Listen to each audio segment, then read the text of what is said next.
Well, hello gardeners. I'm Lauren from Till and Trowel, and this is Off-Season Sunday. Off-Season Sunday is a short video.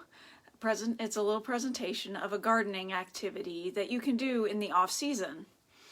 So today I am dealing with houseplants. It gives us our gardening fixed during the colder winter months to have some houseplants around. And I am propagating some succulents. So succulents, as you probably know, are really popular these days, and I like them too. I have a really nice little dish garden, which you'll get to see. I keep it outside in the summertime and bring it inside for the winter season. But you know, when I bring it inside, it tends to struggle. The plants don't always do so well, and it's because I don't have the ideal succulent spot at my house. I could probably make one, but I haven't done that yet. Nevertheless, you know, my goal is just to keep the thing alive till next summer or late spring. Anyway, propagating succulents is easy, as you will see, and I've decided to do this propagation, which means basically I'm growing some new plants from the existing plants. I've decided to do this because sometimes I'm asked to talk at networking events and other types of events, and it's nice to have a little door prize to give away at these types of events. Also gifts, and there's one of them that I will probably keep for myself, and I'll tell you about that in a minute. So let's take a look at my dish garden.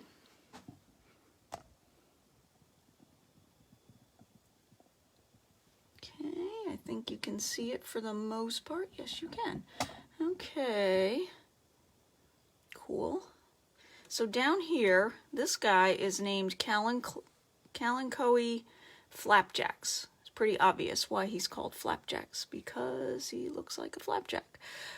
He actually gets a lot bigger, but died back this year and it kept growing, so I will have it again next year. Over on this side, I have some... Let me see, put my hand out of the way. Where are we? There we go. These are two different types of jade plants. Jade plants are extremely common types of succulents. So you've probably seen tons of jade plants at the garden center and in other people's succulent gardens. This one I had to look up, but it's also a pretty common type. It is called Echeveria. Yes, Echeveria. I actually had to write that down and how to pronounce it. I've seen the name before, but didn't really know how to pronounce it. It's a pretty common one. There are different kind of rosettes. One of the Echeveria varieties is also called a hens and chicks, if you've ever seen that one. And then there's this guy in the back. As you can see, he's done really well. I don't know what he is. I tried to look him up, but wasn't able to figure it out. I bought him probably about 3 or 4 years ago, and I don't know what it is. I don't still have the label, but he's prolific. He fills in real nicely, and usually I have to trim him back in the springtime so that the other plants can get some sunshine and grow. I also brought an aloe. This is not the most common kind of aloe you've probably seen, but it's another variety of aloe, and just wanted to bring another succulent that this little guy I actually propagated from just one of these little pieces here from the original mother plant. So it had died back, and then I really didn't want it to die all the way back, so I propagated it, and here we have a nice healthy looking plant. So let's get started. Today, I am going to propagate the Echeveria and a couple of the jade plants. Well, both of the jade plants, whatever, you know. And here is what you need. Probably the most important thing, here, you caught a glimpse of it before, is a succulent type of potting mix. This one's a Miracle-Gro brand. There's different brands around, and if you look on the internet, you will be able to find formulas to make your own. I've already taken it out of the bag, as you can see, but I wanted to show you what it looked like. Put that down, And I mixed it, I don't know if you can hear. I have my big tub trug and I've mixed it with some water, and so it's moist, so it's a little bit easier to use. So I have the potting soil. Excuse me. I have these little pots down here. These are some that I've had in my stash. They have good drainage. You can see there's a hole in the bottom. I've got two. These would make beautiful little door prizes with a cute little succulent in it, don't you think? And then I have some leftover nursery type containers. So a couple of each. I may not have enough potting soil for all 4 of those pots, but we'll see when I put it in there. You will need some water. I like to use, it's an old dish soap container. See, I wrote on it, water. Cleaned out, and it's just nice to have a squeeze bottle of water. Doesn't hold too much, but I don't need that much. Next, plastic bags. This is so that I can kind of make a greenhouse over these guys to help. I don't think you can see that. I'm just holding it up at this point. We'll do it later when the succulents are planted. But it'll form like a greenhouse effect while these baby plants are getting established. Keep the humidity up. And some rubber bands. There's some little rubber bands that I have laying around the house that'll hold the plastic bags in place. And of course the leaves. Let me show you the leaves here. This is what inspired me to actually do this propagation, because check out this. This is the Echeveria. I don't know if you can see it. Here we go. Right here.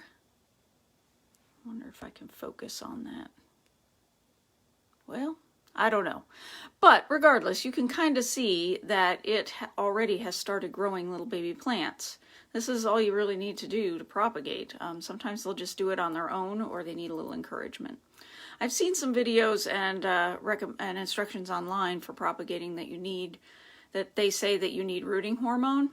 It works okay without rooting hormone. Rooting hormone would speed things up. It's kind of like a vitamin or a chemical that encourages the plant to set some new roots. And then I have the jade plant leaf. This one's a nice big one. These got knocked off. I have a new dog, and that new dog likes to stick her nose in my plants and knocks off a lot of the leaves. So that's how I ended up with a lot of leaves. And here is, got a little dirt on it. This is the other jade plant. So we will do 2 jade plants, and if I have enough, 2 Echeverias. So let's get some soil. Make sure you can see what I'm doing. All right, just gonna scoop it on out here. Got some in the drainage. That doesn't look so nice. Tap it out. There we go. Got some of the soil here. I'm calling it soil. It's really potting mix. And I think this is a little easier for you to see. I don't care if I'm making a little mess. I can clean it up later. Don't want it super firm, but you know, tamped in there. Let's see how we can do with these bigger ones. Actually, it looks like I will have enough to do all 4. So that's awesome.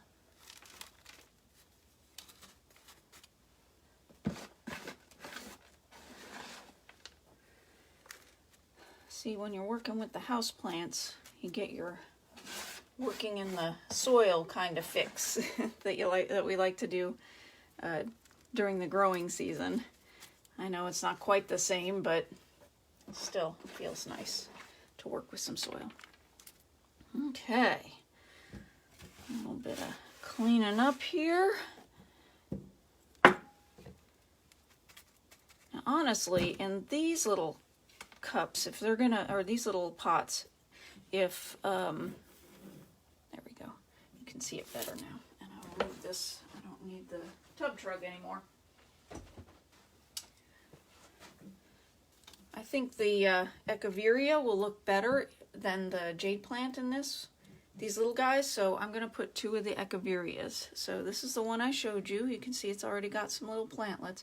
Basically, I mean, it's this simple. Just put it in there and make sure there's good contact with the soil, especially at the inner end of the leaf. Right, here's the other Echeveria. This one has just a little bit of growth. And we'll just tuck it on in there. And then I think for the jade plant, let's see, you can see it now. I am going to tuck it in, and I'm gonna, since I have extra leaves, I'm gonna put 2 in here. I can always repot them when they start growing. Gives us a little bit of insurance. And then this is the other jade plant leaf. Let's see, I would like to do another one, but I'm not going to pop one off unless I only want to use one that's sitting there. One leaf I'm talking about. Okay, that's all I've got. So cool. And so now we are planted. So let us add a little bit of water. This is why I like the squeeze bottle. It can be very accurate and precise, and don't accidentally do too much or put too much water in and then have it draining all over the place. All right, so here's how we do the greenhouse effect. This guy has some holes in it. I think I'll still be able to use it. You're not seeing what I'm doing. Here we go. Yeah, this bag has some holes in it, so I think I can still use it, but let me get a nicer one to do the main demonstration. So it's just a produce bag, nothing fancy. And take my pot and put the bag over it. Gotta get it in the bag first, of course. Kind of gather it around. This is not super accurate or anything. And then put the rubber band, let's see, so you can see what I'm doing. Put the rubber band around it.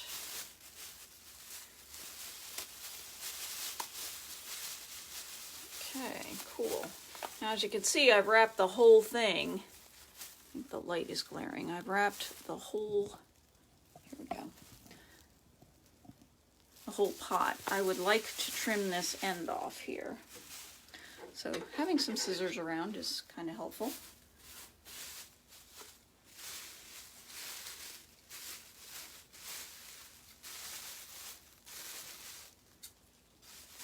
Let's see, how's this gonna work?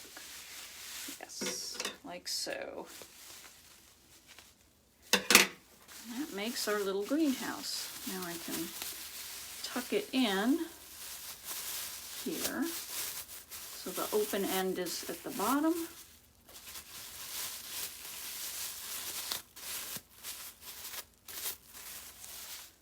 So there's a little bit of circulation. Now, I will leave this as is with the bag over top for 1 week, and then a week, when it's a week from now, I'm gonna snip some holes in this and get a little more air circulation. We don't want to get too soggy, because it still can rot. But this should be a good start. Okay, let's do one of the other ones. This time I will do one of the Echeverias. Gotta get it ready, get the bag ready.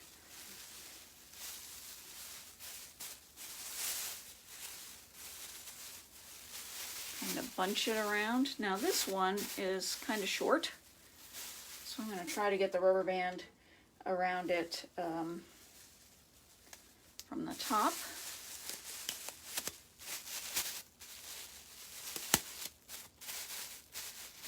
All right, that's looking pretty good. We have a little mini greenhouse. And once again, trim the bottom of the bag so that it can sit. And of course, light is the most important thing for these guys to keep going. So I have an eastern facing window, and that's really ideal situation for these types of plants for growing it, you know, doing the propagation. And it gives it some really nice direct sun and indirect sun for half of the day. So I'll probably put it in that eastern facing window. I think you get the idea with the little greenhouses. Once again, leave the greenhouse effect, you know, with the bag over it for a week, then add some air holes. And once it looks like the plant, I mean, you can peek at it, of course, and once it looks like the plant is starting to send up the little babies, and it looks pretty stable, that's when you can take the greenhouse off. Of course, you might need to water it. This is a very dry time of year. So keep an eye on the moisture also about every week. Once again, all you need to do to propagate it is just kind of lay it in the moist soil. These succulents are awesome. Not every succulent can do it this way, but a lot of them can. Anything that has some leaves can do it. You could propagate in this manner. And some do it more readily than others. That's just the nature of these plants. Okay, well, that's about all I have for you here on our off-season Sunday. So I hope you've enjoyed my little presentation about propagating succulents. I hope you found it interesting, and if you have some succulents, you know, get them started now while you have a chance, and they can sit in the sunlight, and you will have a nice little gift for someone, or maybe you can replant your own or make another dish garden. I don't know, have you ever heard of a plant swap? It's where people who are like-minded, who love plants, get together in a location with their extras, and they swap with people, so you get more diversity. So if you're thinning out a bed of irises, for example, or peonies, or anything like that, and you have all these extras, what are you going to do with them? Well, a plant swap is a wonderful way. Houseplants count too at a lot of these plant swaps. Well, thank you for watching my off-season Sunday. Once again, I'm Lauren with Till and Trowel. I hope to see you next week, and you have a great week. Bye for now.